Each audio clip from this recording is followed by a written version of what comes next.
Previously on Coffee with Kenobi. And Johnson says that he's in the very, very beginnings of starting to conceptualize the story, so he doesn't quite know what it will be about yet. I heard it was going to be about the origins of the porg myself, but... Oh. Thank you. From porg to eternity. You're welcome. Yeah. This is Vanessa Marshall, Harrison Dula from Star Wars Rebels, and you're listening to Coffee with Kenobi.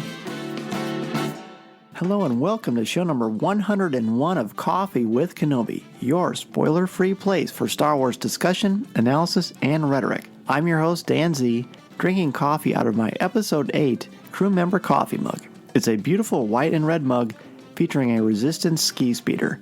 Thank you for joining me today as we sit back and have some Star Wars conversation. We hope to make you think about the mythology of Star Wars in a whole new way and maybe laugh a little bit in the process. On today's show, we do a last-minute check-in as we prepare for the all-new chapter in the Skywalker saga, The Last Jedi. We chat with Nick Deco to discuss the mixed reviews for Star Wars Battlefront II. CWK newsman Tom Gross will bring us the latest Star Wars news, and in the coffee chat, I will share my immediate pre- and post-reactions to the screening of The Last Jedi that I attended earlier this week. So pull up a chair, grab your favorite coffee mug, and let's have some coffee with Kenobi. And now, let's see what's brewing in the Star Wars universe this week. As I mentioned in the intro, I have seen The Last Jedi, and I am not going to spoil this in any way, shape, or form for any of you.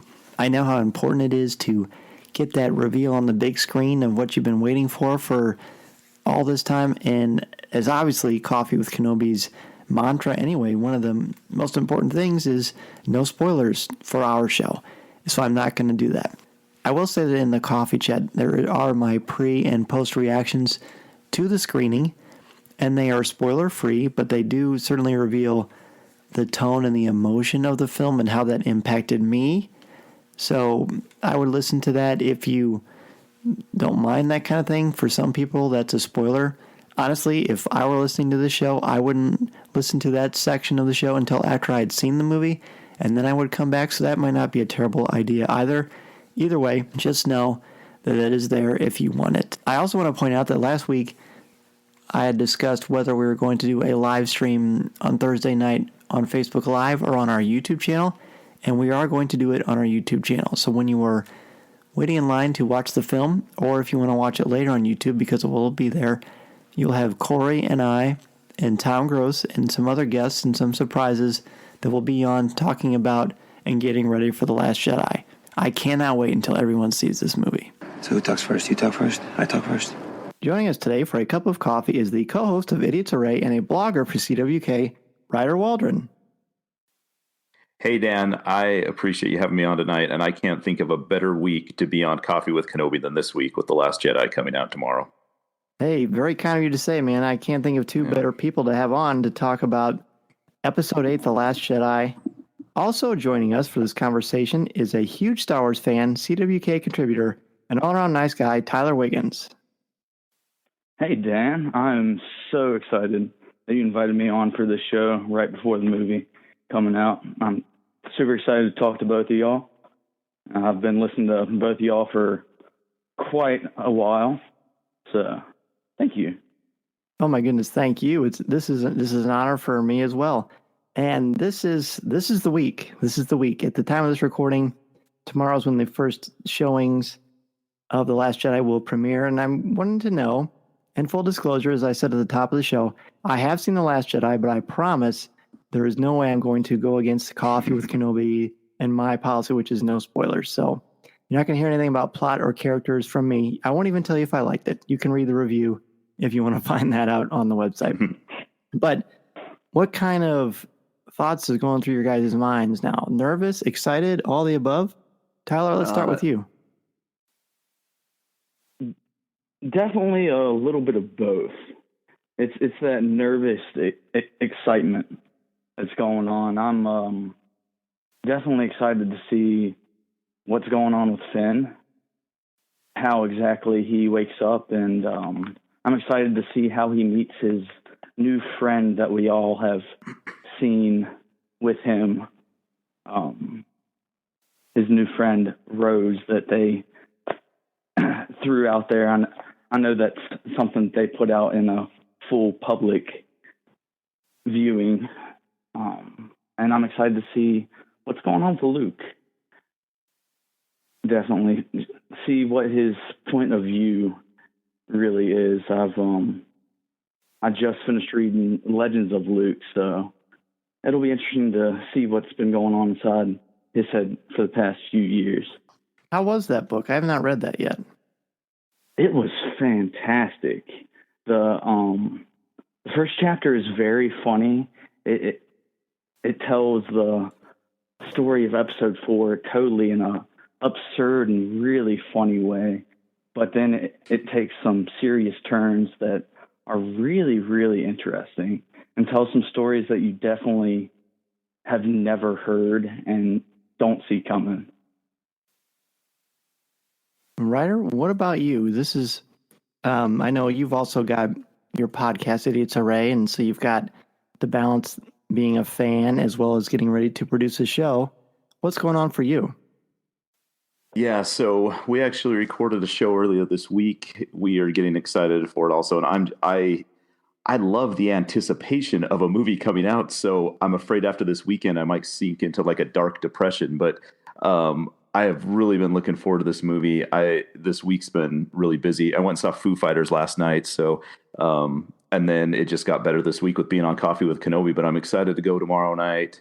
I'm going to go 4 times this weekend, and I'm actually taking my office staff with me on Saturday, and some of them have never seen a Star Wars movie before. So I'm really kind of excited to see how they react, what they think of it, if it really, works for them. But I've been looking forward to this for so long, and it just looking forward to a new Star Wars movie. It just has not gotten old yet, and I don't think it will. No, it certainly won't. Boy, this is a very hard show to produce because I did a review in my car on the way home from the screening earlier this week, and I felt very much the way I do now. I'm so excited to talk about specific aspects of this film and the tone and the feel and what it does for the mythology. But honestly, what was missing for me was, now, don't get me wrong, before it started, I was so excited I could have easily thrown up. I was that fired up, and I know a lot of people feel the same way. Mm-hmm. And then when it started, you're just captivated, and then it's over, and you're just like, wow. And I missed seeing it with friends. This is the first premiere of a Star Wars film I haven't seen with Corey since we started doing Coffee with Kenobi and since Disney purchased Lucasfilm. So the fact that tomorrow I'm going to get to see it in a crowded theater with not thousands, it's not that big of a theater, but hundreds of Star Wars fans just reacting to this movie. I mean, Star Wars is a community event for sure. And I think that is going to add so much. So where are the two of you going to see this movie for the first time, and who with? So I'm going with my wife. I'm going with my wife and then a couple of friends of ours who have never been to an opening night Star Wars movie either. So I'm excited about that. My wife and I have kind of made a tradition of this since the Disney purchase that we go, Thursday night to each of the movies. And I, in the past, have taken a whole day off work just to prepare for it. Some people think I'm crazy. Tomorrow, I'm just taking the afternoon off so I can get ready, get any errands done. I want everything lined up. I want to have all my ducks in a row. So when I sit in that theater, I am ready to go.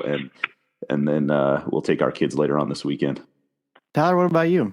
Oh, to be honest, I'm not sure when I'm going to be able to go. I'm not going to be able to go tomorrow. I'm a mailman.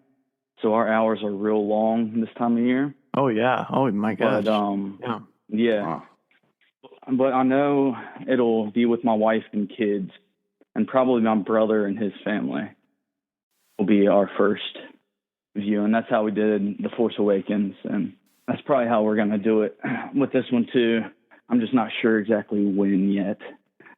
Well, that'll be perfect, though, really. I mean, just seeing it with your people, kind of embracing the moment with the people that you love, that you care about. And these are traditions that we hold near and dear. And the fact that it's around Christmas time makes it even better. We are going to, Corey and I and Tom and a number of other friends we're going to see it at the Peoria Riverfront Museum, of course, as we've talked about. We are going to live stream it on YouTube, which is the first time we have officially announced that we have decided it's going to be YouTube versus Facebook. So that'll be fun. So while people are in line, they will be able to listen to us babble on or just watch it later because we'll be on our YouTube channel. And we're going to be recording from 5:30 to 6:30. And then that gives us a half hour to get into the theater and find our seats and just kind of let the euphoria to kind of soak in. So it's going to be amazing. Yeah. It's going to be a ton of fun. The screening, there were no previews. It was just the lights went dim and all of a sudden it said Lucasfilm. So it was just boom right into it. Yeah, the last couple of movies I've gone to it's like a charity event, and there were no trailers at either of those, and it's a little weird. It's kind of nice to have the trailers to kind of warm you up for the movie, but anytime you get to see new Star Wars, it's pretty cool. Let's go ahead and take a break before I say something I regret, which I don't think is going to happen, by the way. So no worries, everybody. We're not going to violate our policy. So we're going to have Nick Deco join us next to discuss the mixed reviews on Star Wars Battlefront II. This is Coffee with Kenobi. This is Coffee with Kenobi.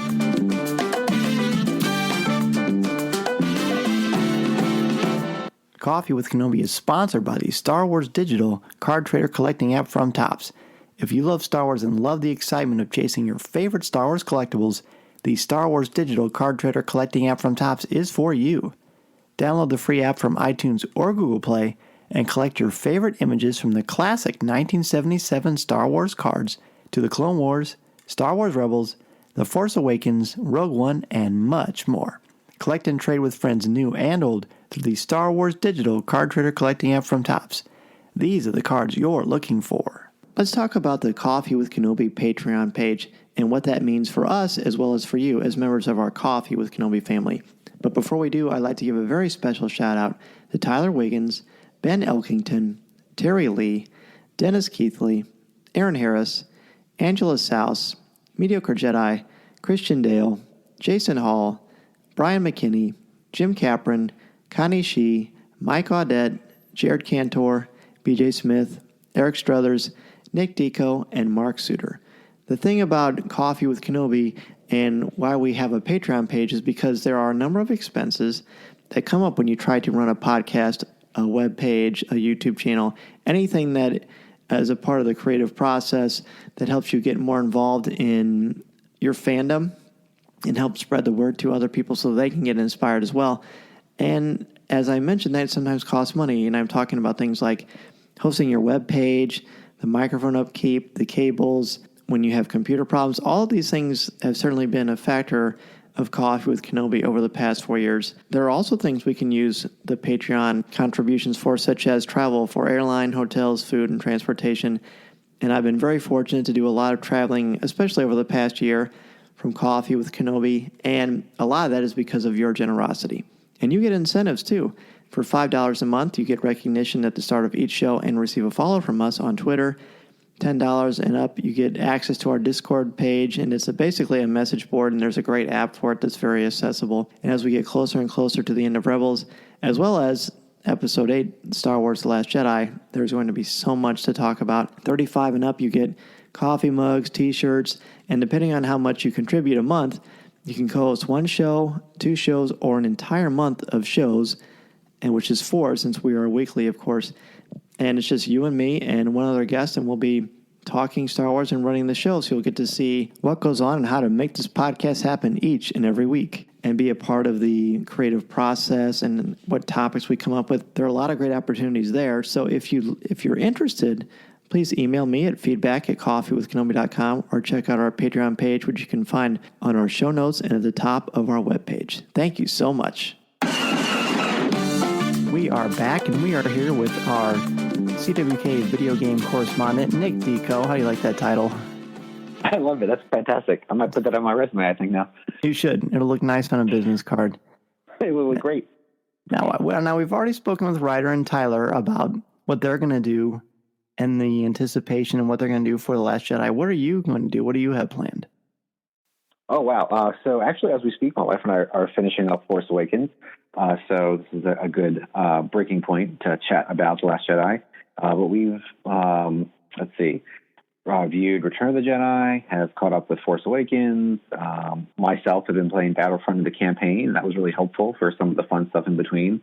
All the Return of the Jedi to Force Awakens things, and maybe just other stuff you didn't know about the saga in between those things. And tomorrow night, me and 20-something of my closest friends, we're all going to see the 9 o'clock showing here in Raleigh, North Carolina, and that we've been waiting for 2 years. So we're really excited. Oh yeah, and you should be. You should be. It's you're going to have so much fun. Tell me, are you nervous? Are you excited? Because we all sort of agree we're all kind of the same.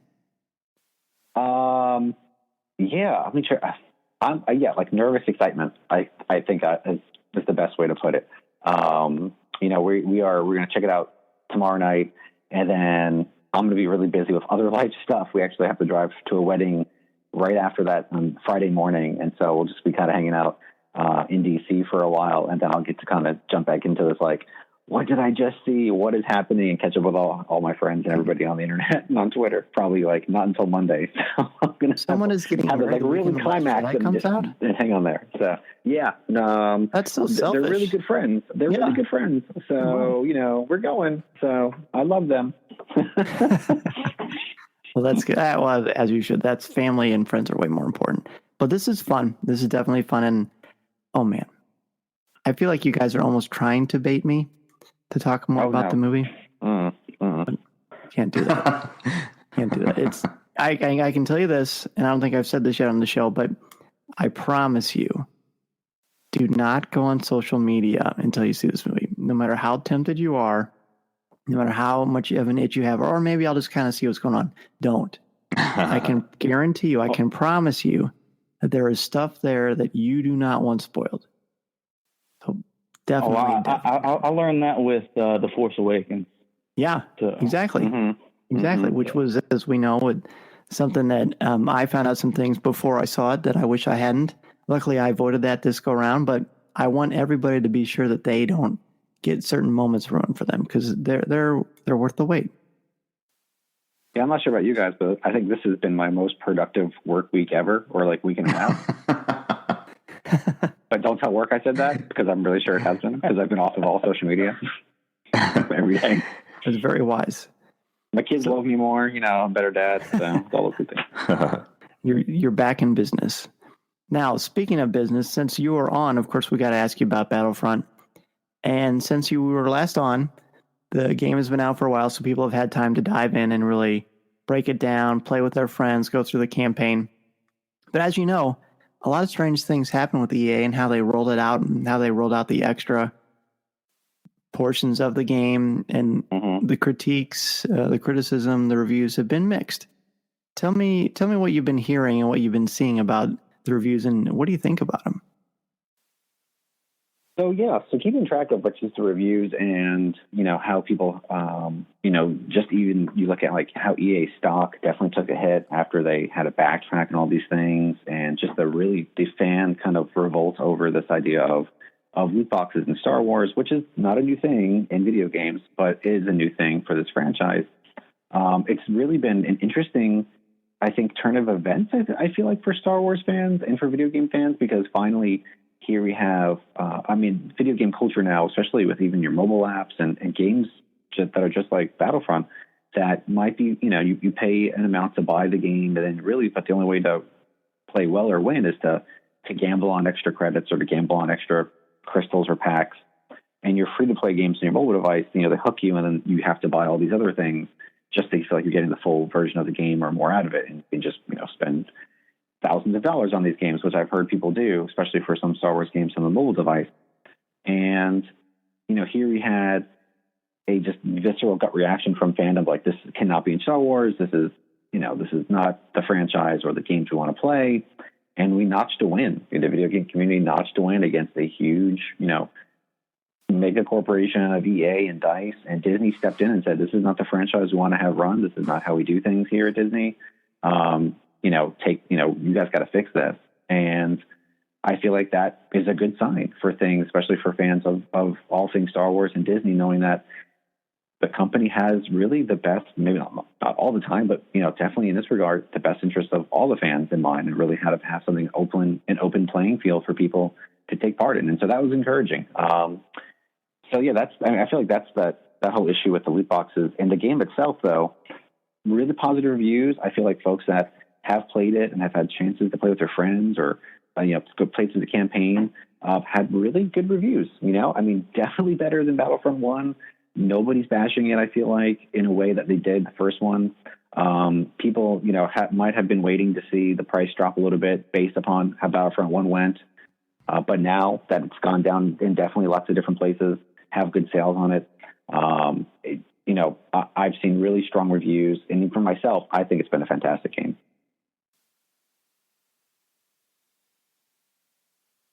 I still have not gotten a chance to play yet, but that's what I hear too. It looks beautiful. There's a lot that you can do with it, and there's a lot as a Star Wars fan that you can enjoy about it. But let's go back a little bit to what you said before as far as paying for everything. That's pretty much what EA Sports is like. I mean, at our house we play NBA 2K and Madden and all of those things, and there's so many features that if you spend money on, you're going to get them. And that's almost accepted in the video game community. So it's interesting that with Star Wars, we're getting a little bit of pushback. And I'm glad, by the way. I don't think that is fair. I mean, obviously, EA is in the business of making money, and they're doing very well making money. And I don't know all the ins and outs of this either. But I don't know. To me, that's sort of the paradox, really. Yeah, they took when the first Battlefront was released back before Force Awakens, the big thing was there's no campaign, and then the DLC started coming out, but the only way you can get those downloadable content, extra characters and extra planets to play on was if you paid for them, and they weren't cheap. They were, I want to say $10 per, and there were 4 of them, I'm pretty sure. And, there's definitely some fan, pushback about that because, here you spend $70 or $70 on a game, and then the only way to get the rest of the content, you got to pay an additional $10. You're looking at paying over $100 for just a multiplayer game. And so I feel like some of that was still left over for this outrage on loot boxes, in which you're paying for some things, but you're not guaranteed of how quality of those things are going to be. And I think that was another issue for them, that they were really, didn't see that this would be a problem for folks that wanted to, progress in the game and have a good time with it, but not take a risk with their own money. I mean, essentially kind of like gambling, but, not like you're trying to hopefully win millions of dollars on something, but, you're putting money into something that you're not sure what's going to come back. So I really feel like this pushback, hopefully, maybe is an arbiter of things to come for the Star Wars franchise or other EA things, as maybe fans are looking at these things closely across the board, and maybe companies look at, do we want to make quality games and maybe charge more in the beginning? Maybe not. Now we're looking at games maybe going up. I've seen some people in different places suggest, okay, maybe games have to get more expensive, so we're not having this $60 game, and then you buy $40 worth of it. Maybe there's a compromise, and games now go to $80. And here I remember when games were $20, and that was an outrage like 25 years ago. Back in my day, they were $20. Back in my day, I put a quarter into a video game and had a good time. That's right, Waka Waka, Pac-Man. Now, Ryder and Tyler, what do you two think about this? And as far as the game and that you have to pay for extra things. Now, you can still enjoy the game, am I correct, Nick? And not pay a cent, right? Definitely, yeah. You buy the game right now, and you still don't have to. You don't pay for anything after that. You're progressing as a character, as a player, and there still is no currently way for you to buy something in that game with real money. That is great news on my end. I've always been very much a story mode kind of guy. I've played multiplayer on a few games a few times, but it's never been my jam. So I never actually played Battlefront 1, and I'm still on the last generation of video games. I still have a PS3, so until I upgrade to the PS4, I won't be able to play Battlefront 2. But from everything I've heard it's beautiful and it's a ton of fun. So it's awesome to hear that there isn't a whole lot of extra money milking. But I'm definitely, as soon as I upgrade to next generation, I'll definitely be hopping on. Nice. It's unfortunate you got a PlayStation. Otherwise, we could play on the Xbox. But that's how I roll still. Unfortunately, all the people I know playing PlayStation, I might have to change just for my correspondent status. And you still have a seat with us. So, Ryder, what about you? Where do you land in all of this? So yeah, my kids have loved Battlefront 2, and I've played it. They've allowed me to play a couple of times, and they destroy me at it. But I get to watch them a lot, and it's awesome. The graphics are great. I think the gameplay's cool. I like that it has a campaign this time versus Battlefront 1. I feel the same way about having to pay extra for it. I don't love that. I remember having my old Nintendo or Atari, and you just bought a game, and it all came on the game. And so this is all kind of new to me. I don't play a ton of games, so paying a little extra after you already pay, like you said, like a $60, $70 game, it feels like they're kind of nickel and diming you, or 5 and 10 in you, I guess. But it's I think the game is great. I don't love the having to pay extra for other stuff. I like that they changed that. I do too. But am I correct, Nick, that they are going to put it back to the way it was when it first came out after people had a chance to dive into it? It's unclear. The Force is always in motion. So there's been rumors that it could come back, and they might just be waiting things to die down. But there's been no strong signal yet that I've seen. So it still could be a couple.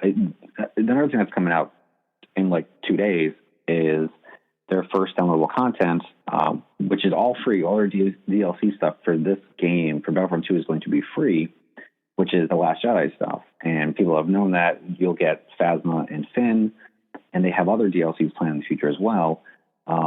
So, yeah, I don't know yet, but they're definitely still releasing things for free, and you can still enjoy the game without having to pay for anything. So I think that's the difference from Battlefront 1, is that before, if you wanted everything else to play, you needed to pay.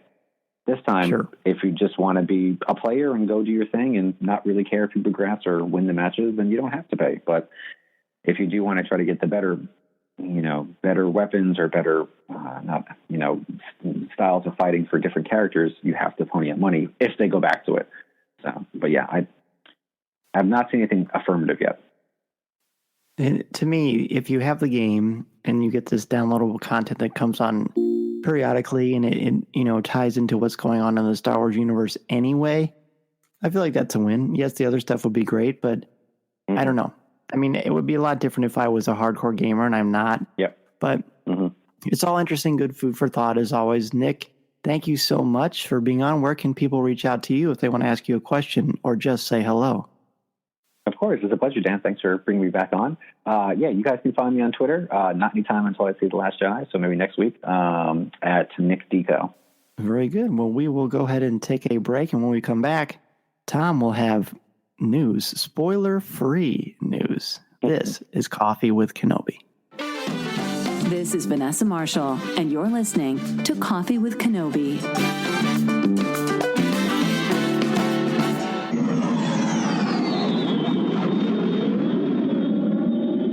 The Star Wars digital card trader collecting app features incredible images from many aspects of the saga, including the original trilogy, the prequels, the Clone Wars, Rebels, The Force Awakens, and Rogue One. It's the quality you have come to expect from Topps. It's also easy to get into and really fun, too. Your favorite Star Wars characters, scenes, and moments are in every pack. To get started, download the app for free from iTunes or Google Play, and then be sure to open the app each day for free credits to spend on card packs from the Cantina. Plus, if you can't get what you're looking for, there's a place to trade with your friends as you complete your Star Wars collection. And if you're an experienced collector, there are exclusive cards, special inserts, and autograph opportunities for you to enjoy. Don't worry about missing the cards and sets you want either, as you can sign up for notifications right on the app. The Star Wars digital card trader collecting app from Topps can be downloaded for free from iTunes or Google Play. Be sure to download the app and start your collection today. The Star Wars digital card trader collecting app from Topps is available now. And remember, these are the cards you're looking for.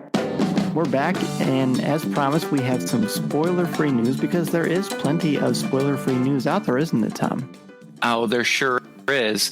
After viewing The Last Jedi, the man who started it all, George Lucas, visited with Last Jedi director Rian Johnson. According to The Hollywood Reporter, Lucas was very impressed with the 8th film of the Skywalker saga. Similar to his visits with J.J. Abrams and Gareth Edwards, directors of The Force Awakens and Rogue One respectively, Lucas continues to give his stamp of approval for the continued story he started to tell 40 years ago. According to a representative for Lucas, he said The Last Jedi was, quote, beautifully made. It always makes me happy that he is happy with where the franchise has gone. Now, obviously, it's not like he's going to come out and say, it was okay. I mean, maybe he would. He doesn't really have anything to worry about anymore. He's certainly financially well off, and his legacy is intact. But I feel like, I mean, of course, George Lucas is genuine, but this is marvelous. It makes me very, very happy. Yeah, it does feel better when George Lucas says it's good. Yeah, I guess he could come out and be the old curmudgeon and say, "Well, that's not as good as when I made it," but he doesn't, and it just elevates it every time he gives a positive stamp of approval of things. For sure, he's the one who gave us this wonderful saga, and it's always good to see him come back and just reaffirm what they have continued. Pictures of him on the set of Rogue One. I just thought that was so cool because he got to walk on, and as he said before in other interviews, he got to be a fan. He didn't know what was going to happen. It's similar to what Steve Sansweet said for this new iteration of Star Wars, because he worked closely on the prequels with George and everyone, so he was very much ensconced in it. But then he gets to just be a fan, and I think that's great. Speaking of that, when I was putting this together, I was wondering if, as the creator of this, if he has a similar thought that I do as a fan. And when I sit here and I'm excited about seeing the new movie, and I think, gosh, 40 years ago, who would have thought that I would still be so wrapped up in this crazy story that I saw when I was just a little kid? I wonder sometimes, does he think, boy, 40 years ago, this all got, like, when he looks at these, does he think that? I wonder if he thinks how many lives he changed by just making this crazy movie that he made. I mean, it's been a part of probably all of our lives for just about all of our lives, and it is such a cultural phenomenon, unlike anything else, and it is just amazing. And I wonder if he knows what a positive effect he's had on so many lives. Yeah, he strikes me as very humble and soft-spoken anyway. But yeah, I mean, he's the kind of person that when you see him, you just want to say thank you. You know, I'm sure he hears that fairly often, but he should. He really should. Speaking of thank you, it looks like another business is going to thank Disney for helping them to grow. What's our next story? I was going to say, speaking of phenomenons, let's talk Disney corporate news. A deal is expected to be finalized later this week where the Walt Disney Corporation will acquire a large piece of the 21st Century Fox Incorporated.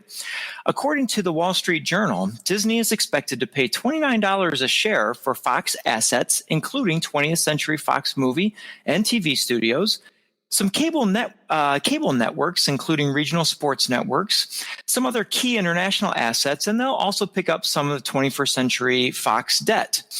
Wall Street Journal reports that this will put Disney on track with its business plan of trying to compete with Netflix and other online streaming services, and it will also make Disney more competitive and relevant in the a bit struggling cable television sector.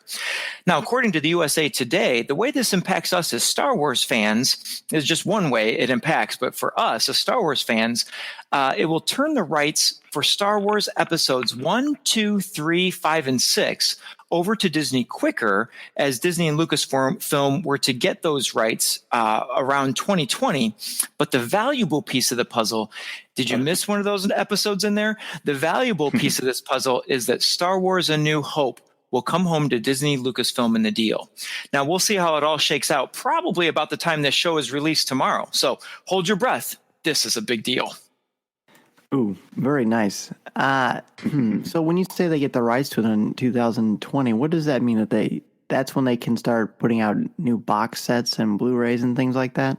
Well, that was when, prior to this deal, that was when they were going to get it. But the deal will speed that process up, and it will come to them at the close of the deal. Right. That's what the main thing that I thought. I didn't even think about the Blu-ray thing because, of course, we'll get a 4K version of everything, I'm sure. But the thing I thought is great. We can put the 20th Century Fox fanfare at the start of these movies again. I mean, that's the main thing that I'm concerned with. Yep, that's Disney. exactly what I thought when I heard these discussions starting. Is we get to hear that cool fanfare before that. Like every time I hear it, it takes me back to my childhood. It makes me think of Star Wars. I don't think of 20th Century Fox. I think of Star Wars. For sure. I think there's so many levels that this is a game changer. And that USA Today piece did a nice job of breaking it down, all the different levels between, I just mentioned the Star Wars, but this also brings together some of the Marvel entities, as well as, giving Disney many more rights to some hit films to be able to put into their streaming service, which I think is what the goal is. One of the many goals. They're really wanting the Disney Online to take off and have some teeth right from the start. Not that having the Disney name on it already wasn't big enough, but this is just going to make it a game changer. I hadn't thought about that. Yeah, that will definitely be huge, and the way it's going to impact the Marvel universe.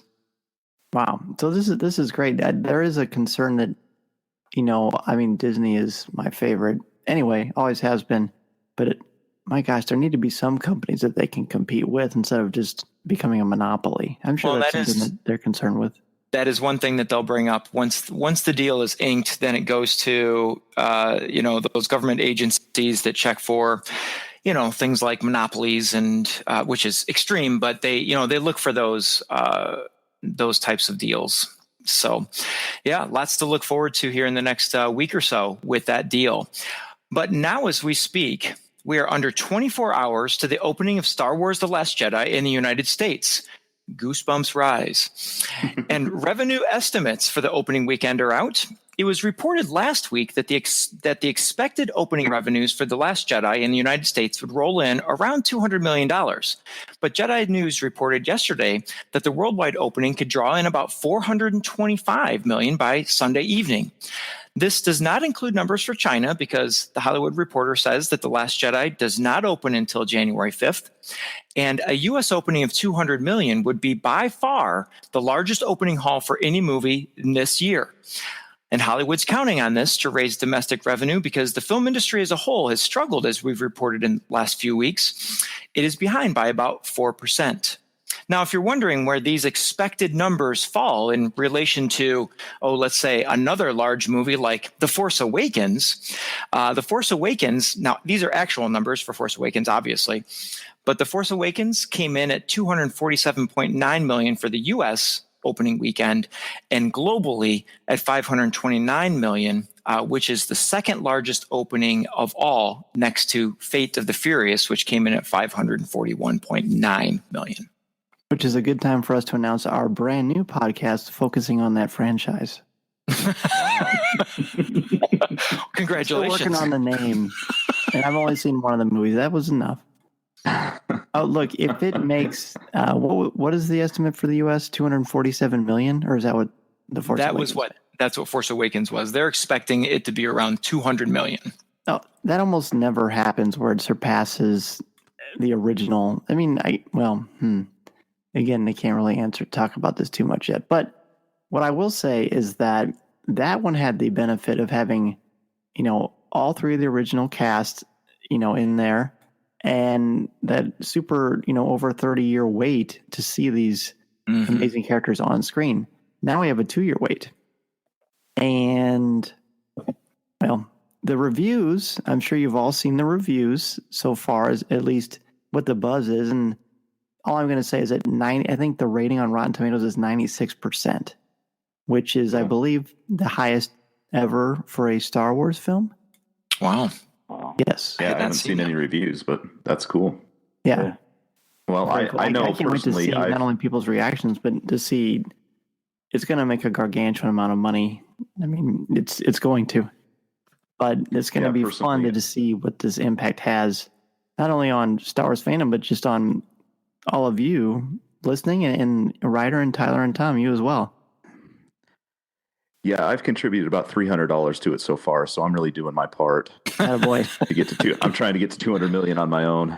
Something that many people don't know, at Celebration Orlando this year, Corey and I were waiting to get in line or to get into the building, I think the second day, and with Ryder and Ryder's wife saw it, so we all hung out because we knew Ryder and his family from Celebration Anaheim.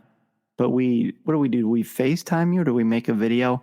And we joked that the new format, Jana was going to be the co-host instead of Corey. Yeah, I think she was super excited. She loves you. Yeah, like she just loves you guys, and I think she would have been a great co-host. I don't think she would have been able to go quite as in depth as you and Corey did, but she could give it a shot. She knows some stuff. She loves Emperor Palpatine, so she likes the bad boy. I don't know what that says about me, but just like her husband, he's the bad boy. Yeah. Us Dennis really have a reputation being the cool guys. It's true. It's true. Well, Tom, hey, thank you so much, and I look forward to seeing this with you on Thursday. Yes, very excited. So we will go ahead and take our next break, and as promised, I will share my immediate pre- and post-reactions to seeing The Last Jedi earlier this week. This is Coffee with Kenobi. This is Coffee with Kenobi.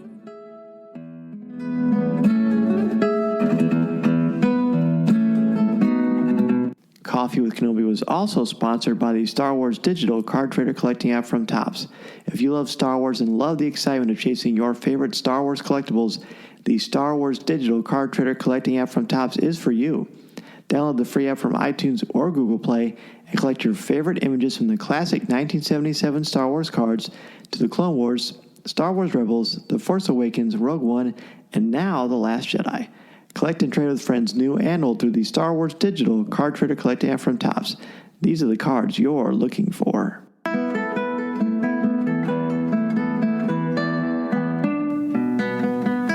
Welcome back. It is time for the CWK Coffee Break segment, and as promised, I'm going to share my pre- and post reactions to the screening I attended earlier this week for The Last Jedi.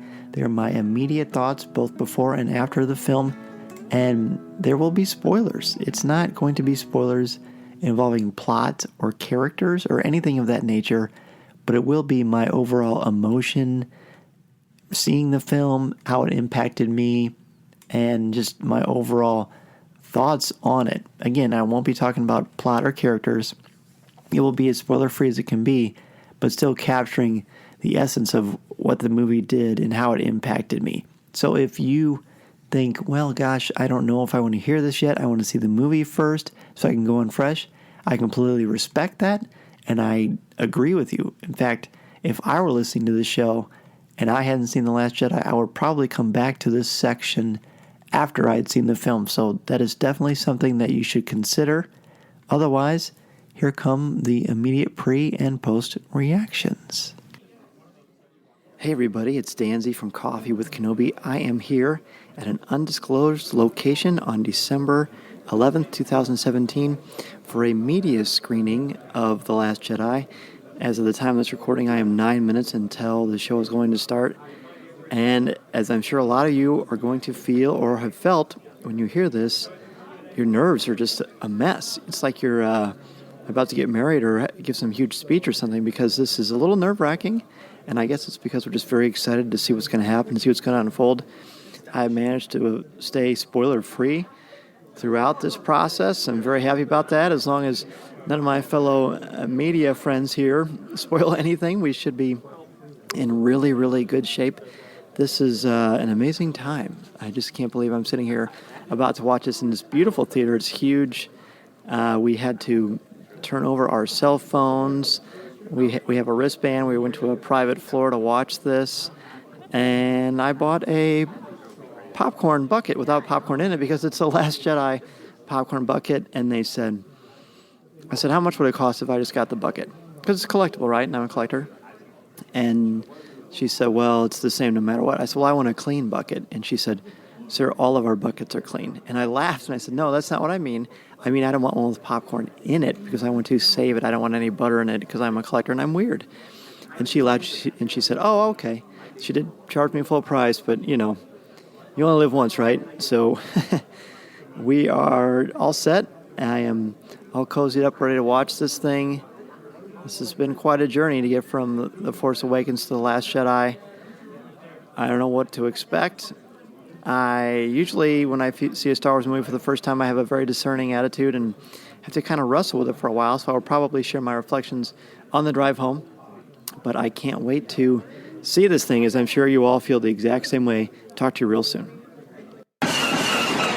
We are back, and I am here with a very wonderful dilemma, and that is that, as mentioned at the top of the show and really throughout, I have seen The Last Jedi. I was extremely fortunate to be able to attend a press screening this week on Monday, and my goodness, this is challenging. Obviously, we are a non-spoiler show, so there is absolutely no way on show 101 that I'm going to tell you anything plot-wise, anything character-wise. I'm not going to breathe a word of that. I'm going to treat this the way, if I was listening to this show, what would I want to hear? What would I feel comfortable with? So actually, if that were true, I would probably just turn it off right now. So I don't blame you if that is what you want to do, because this is a special thing. This is a special time. So again, I'm going to talk about this, and I haven't bounced any ideas off of anyone. I saw the movie, I went to the screening with other people from the media in the Chicago area, but I haven't spoken to anyone from the Coffee with Kenobi family, because at this time recording they haven't seen it yet. But I am going to play this because there are some of you out there who are going to want to hear some initial reviews and thoughts. And on the CWK Coffee break that came out in the middle of the week, I will do a similar thing if you haven't seen it already. And I have also written something on the website, a review, my official review of the show. All of these things, non-spoiler. So again, last chance. If you don't even want any kind of emotional reactions, then I would suggest you fast forward about 15 minutes or so and listen to the end of the show.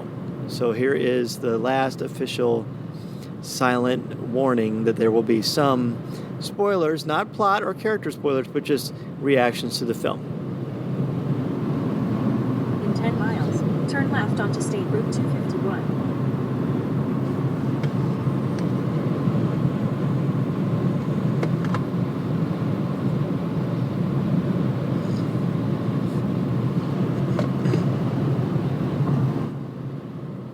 The Last Jedi. This movie it's hard to describe. It's hard to describe. I haven't even, at the time of this recording, I haven't even typed up the review yet. I'm going to be doing that later this evening. But this movie is stunning. It is breathtaking. I had incredibly emotional reactions.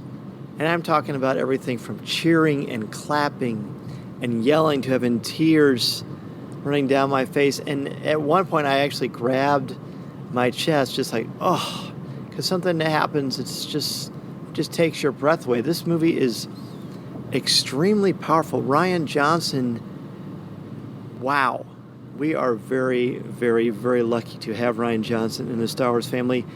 And that is something that is not news to Star Wars fans. We clearly saw this at Star Wars Celebration Orlando this year.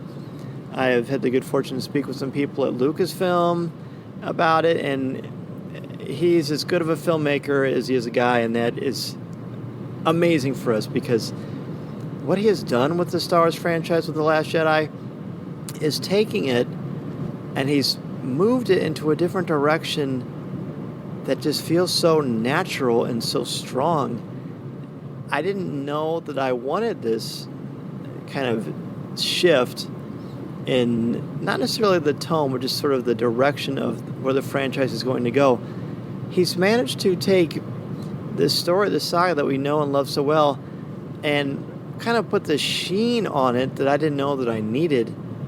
But when you see it, you'll know what I'm talking about. Again, this is so incredibly hard to do a review and not spoil anything, not talk about actual things that happen. I just can honestly tell you that you're going to love it. I really am having a hard time imagining people not loving this movie. This movie is very, very intense. It's very, very psychological. It's very, very jaw-dropping and eye-opening. and things happen that are beyond my wildest imagination. One thing I am happy about, that I'm almost always happy about, is whatever sort of buzz or rumors or speculation that you hear before, it's not there. And obviously, I may not be the best person to talk to about this because I don't mind the spoiler thing at all. In fact, as I've said on another coffee break this week, I deleted my social media accounts because I didn't want to see anything. I have muted my accounts for years so that if there are certain people or units or networks that, give hints or teases or spoilers, I just don't listen and I mute them. And it's not because they're not wonderful and talented at what they do, because they certainly are. I just don't want to know. So it's, again, tricky. I'm going to point out a couple of things that I feel like will not spoil the movie for you, but just kind of give you maybe some sense that we're in a good place, and we most certainly are. Mark Hamill is Luke Skywalker. He's a joker.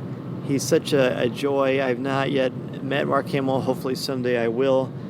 But, sometimes people, when they look at the original trilogy, they, oh, he's whiny in A New Hope, or he's blah, blah. And, I never bought into that.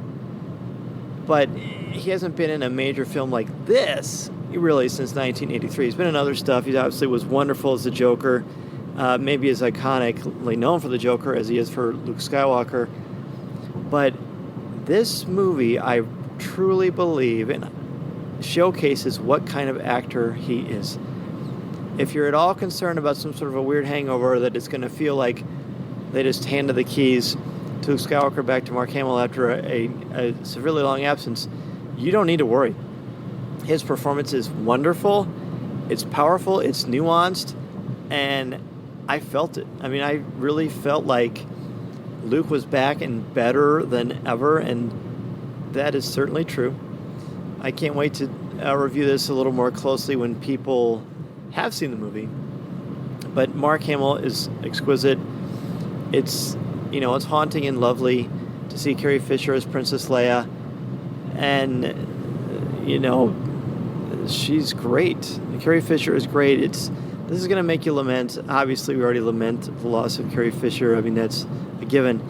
But it's going to make you lament sort of her arc.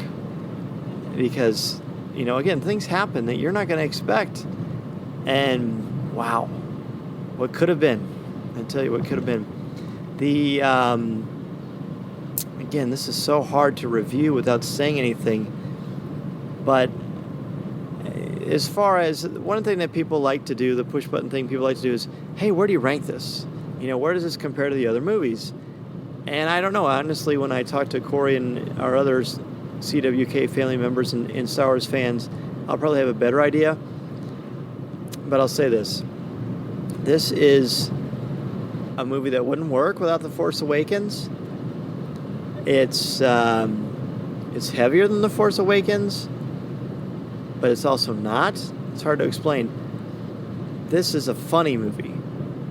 The comedic timing, really a lot of movies this year have had excellent comedic timing. This movie made me genuinely laugh frequently, and it wasn't just like tension laughing, it was actually funny. Really, really funny, really, really charming. The Easter eggs in this movie, the things that it adds to the mythology of Star Wars, it's wonderful. It is absolutely wonderful. There's a lot that they have explored. There's a lot that they've still left wide open, which I think is exciting.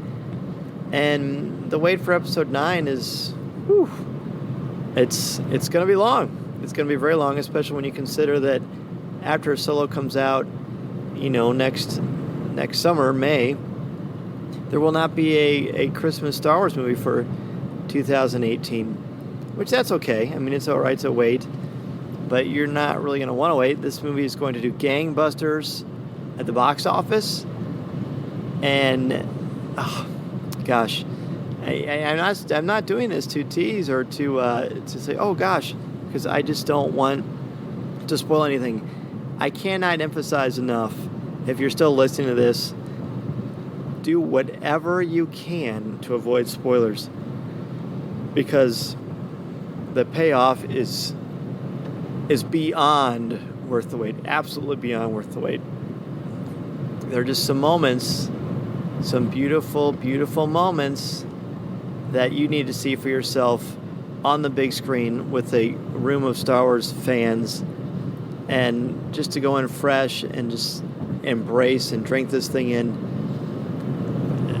Rian Johnson has taken the Star Wars franchise in a place, the galaxy, in a place that I didn't expect, I didn't know that I wanted, but wow, am I glad that it has happened. This might be the most refreshed and happy I feel after seeing a Star Wars movie for the first time in a really long time.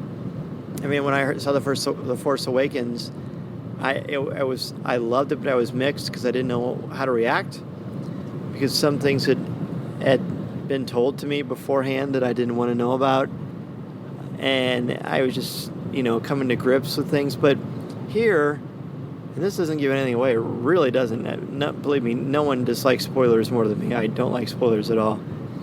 But this movie is just so intense and so savage and so beautifully satisfying in so many wonderful ways. The performances, I already talked about Mark Hamill. Certain characters are spotlighted more than others. All the performances are top-notch, particularly Oscar Isaac's. I mean, Poe Dameron was super cool in The Force Awakens, but there wasn't a ton for him to do. He's awesome. He's awesome. Phasma has more meaningful screen time in this one, and that's all I'm going to say about that. Porgs. How do I feel about Porgs after I've seen The Last Jedi? I feel the same way I did before. I love them. They're insanely cute, and you're going to love them. You're going to love them. I hope this has been a nice, pleasant thing to sort of stoke your proverbial Star Wars fires before you see The Last Jedi. And, I've still got, we're going to do the premiere show. We're going to do a live stream at YouTube on our CWK YouTube channel Thursday night from 5:30 to 6:30 Central Time. Corey and I and Tom Gross will be there along with other Star Wars fans and friends. And so we're going to have that. And it's going to be fun because Corey's going to have to ask me some questions that, he hasn't seen the movie yet. So it's going to be fun to navigate. This is honestly, this is probably babbling, but I'm okay. I'm just delirious with joy. I feel euphoric and excited and kind of rejuvenated in a way, and again in ways I didn't expect. This was adrenaline from beginning to end, and when I left the theater, I just was so incredibly happy, just incredibly happy. I really don't want to say too much more. Again, I appreciate you sticking with me because I don't want to give anything away. It's a wonderful film. It's very, very satisfying. It's very, very beautiful. Very, very serious and intense and heavy. And it's magic. It is absolute Star Wars magic. I'm looking forward to seeing it again. I'm looking forward to bouncing off what other people think about it and chatting with them about it. This is going to provide us with plenty of discussion. There is no question about that. It's Star Wars at its finest, and you're going to love every minute of it. So be sure to clearly send us in your thoughts. Next week we're going to have a full review show. We're going to have the hosts of Legends Library, Randy Thurio and Luke Siders, Comics with Kenobi with Matt Moore and Jeff McGee, Rose Reactions, Aaron Harris, Tom Gross, our CWK newsman will be there. Corey, the co-founder of Coffee with Kenobi, will be there, and perhaps a few other guest voices as well. Enjoy this movie. Enjoy The Last Jedi. See it once, see it twice, see it 3 times. And obviously you can use our CWK Fandango affiliate link, or don't. Honestly, just go see the movie. You are not going to regret it. Obviously, you're listening to a Star Wars podcast, so you're obviously excited about it. But this is the movie, again, that I think is just going to change the way you look at Star Wars, and in a very, very, very good way. We're going to go ahead and take a break. This is Coffee with Kenobi. Listening to Coffee with Kenobi, you are the podcast you're looking for. This is...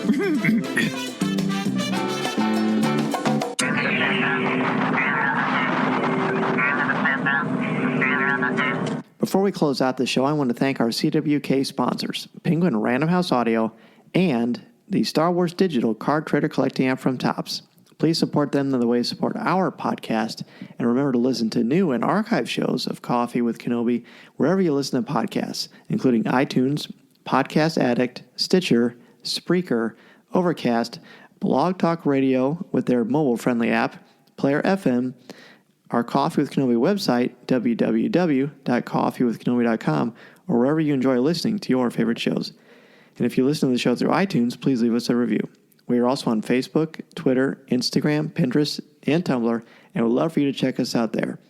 And while you're at it, be sure to listen to our CWK family of shows too, including Legends Library, Rebels Reactions, Comics with Kenobi, and Lattes with Leia. Please leave a review for each of their shows as well, and be sure to subscribe to each of them individually, as they all have their own iTunes feeds right now. A big thank you to Ryder, Waldon, and Tyler Wiggins for joining us today.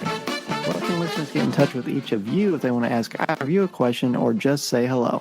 So you can get in touch with me mostly on Twitter, at Ryder Waldron, DDS. I will not be on there. Well, probably at the time you're hearing this, I might be back on there. You can also listen to my podcast called Idiots Array, and you can follow that on Idiots Array Pod on Twitter. And you can listen to all our shows on MakingStarWars.net. And I just got to thank you, Dan, for having us on. This has been such an honor. I appreciate, you gave me my first opportunity to start writing Star Wars blogs. You and Corey did, and it's been great. It's led to so many more opportunities in Star Wars fandom for me, and I can't thank you guys enough. Oh my goodness, my pleasure. Seriously, you're such a huge addition to the community. And was our show the first show you were ever on a podcast? Yeah. I did a review for Salt Lake Comic-Con. You and Corey asked me some questions. I think it was in 2014 was my first time being on. So I remember prepping all day for that. I was bragging to all my friends, and they're like, what are you talking?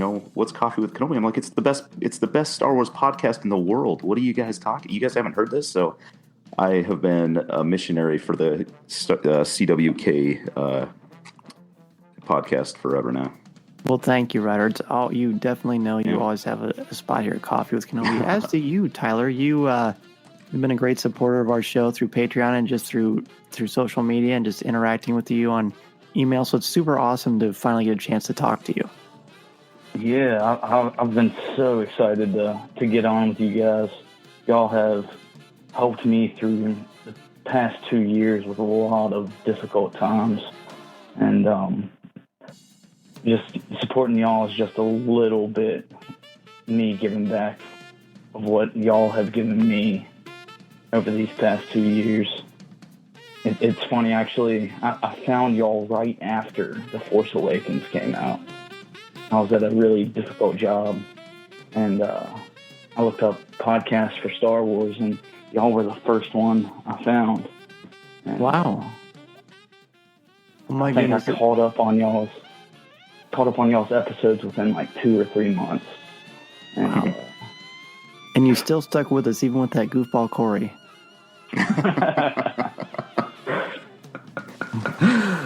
Tyler, that's really humbling and wonderful. I'm glad we could be there. This is what this community is and should be about, supporting one another. And Star Wars is a wonderful escape. There's a lot you can think about, a lot you can talk about. It's entertaining, but it brings people together.